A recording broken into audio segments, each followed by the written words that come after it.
kenalin, namaku Nindi. Yeay.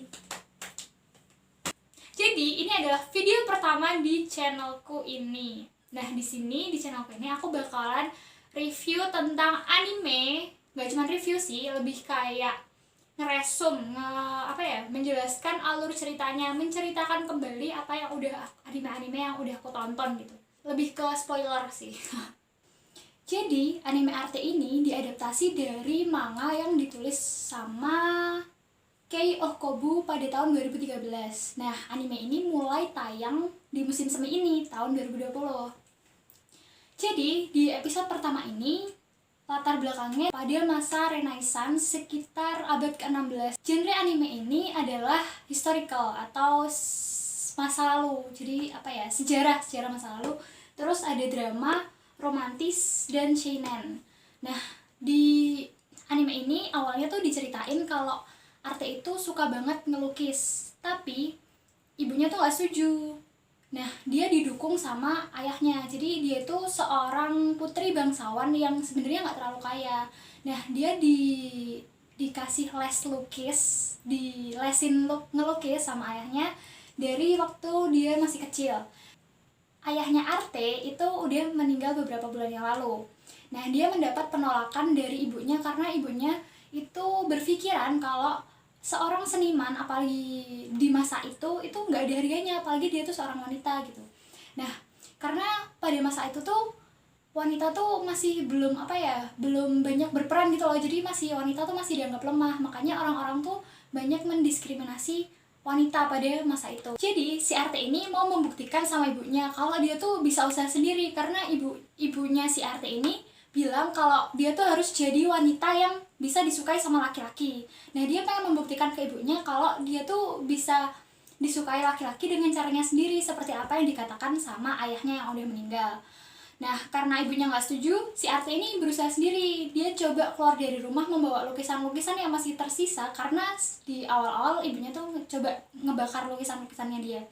Nah, dia ngecoba datang ke studio-studio, tapi ya itu tadi, karena wanita pada masa itu masih dipandang sebagai seseorang yang lemah atau kurang berkompeten, nggak punya keahlian. Pokoknya si Arte ini coba datang ke studio-studio. Nah, ceritanya orang-orang tuh pada nggak bisa nerima dia, kayak, apa sih perempuan kamu mau jadi pelukis? Kamu mau ngapain di sini? Kami nggak mau lah ngajarin seorang wanita gitu. Pokoknya tuh dia tuh dipandang remeh karena dia tuh perempuan, karena dia wanita gitu. Dan setiap dia datang ke studio, bahkan orang-orang yang ada di studio itu, master yang ada di studio itu nggak ngelihat lukisannya sama sekali. Jadi dia bener-bener dipandang bukan karena lukisannya dia, tapi karena dia tuh perempuan dan dia diremehkan gitu loh istilahnya. Terus akhirnya si Arte ini tuh dia mengutuk dirinya sendiri gitu loh. Kalau aku dipandang lemah karena aku perempuan, ya udah aku jadi laki-laki aja. Terus dia ngambil kayak pisau gitu, pokoknya senjata tajam, dia motong rambutnya sendiri. Nah, terus ada satu orang yang nolongin. Dia megang tangannya gitu, terus senjata tajamnya itu tadi jatuh. Senjata tajam kayak pisau gitu sih sebenarnya. Orang yang nolongin itu namanya Leo. Nah, orang-orang yang ada di studio itu bilang, oh ini ada si Leo gitu, kenapa nggak kamu angkat aja nih perempuan ini jadi muridmu. Ternyata si Leo yang nolongin dia tuh juga seorang, bukan pelukis sih sebenarnya, seniman, lebih ke seniman. Lebih ke seniman gitu. Ternyata dia juga seorang seniman. Nah, terus dia bilang, udah bawa aja tuh perempuan itu jadi muridmu, kan kamu belum punya murid kan gitu. Terus ya udahlah, dengan terpaksa si Leo ini ngebawa perempuan tadi ke studionya dia. Terus si Arte ini coba ngasih lukisannya dia. Di antara semua master-master yang punya studio, mereka tuh nggak ada yang mau ngelihat lukisannya aja tuh nggak ada gitu.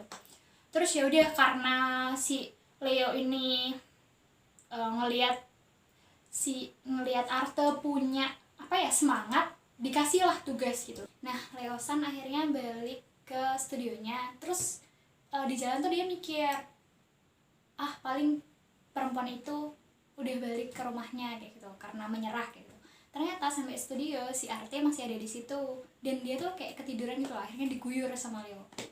Nah, dia bangun terus kayak, aku aku berhasil mengerjakan tugasnya gitu. Leo tuh kaget karena dia tuh sebenarnya ngasih tugas itu ke Arte karena dia tuh yakin Arte tuh nggak bisa ngelakuin itu gitu, tapi ternyata dia bisa. Akhirnya dia bilang kalau sebenarnya tuh aku nggak ada niatan buat ngangkat kamu jadi muridku gitu. Terus ya Arte sedih sih, cuman kayak dia kayak oh ya udah gitu, nerima gitu. Terus Leonya malah kaget dong, loh kok kamu nggak marah sih sama aku, kan aku nggak mau nerima kamu jadi muridku gitu. Terus dia bilang kalau intinya tuh dia tuh nerima gitu loh, karena selama ini tuh dia dipandang sebagai perempuan, dia udah seneng kok Leo ini udah punya niatan baik mau nerima dia sebagai muridnya kayak gitu.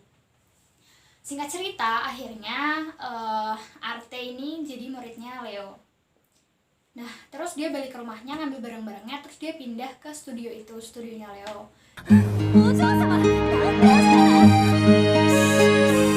誰かが旅した夢の場所へゆっくりと歩き出したら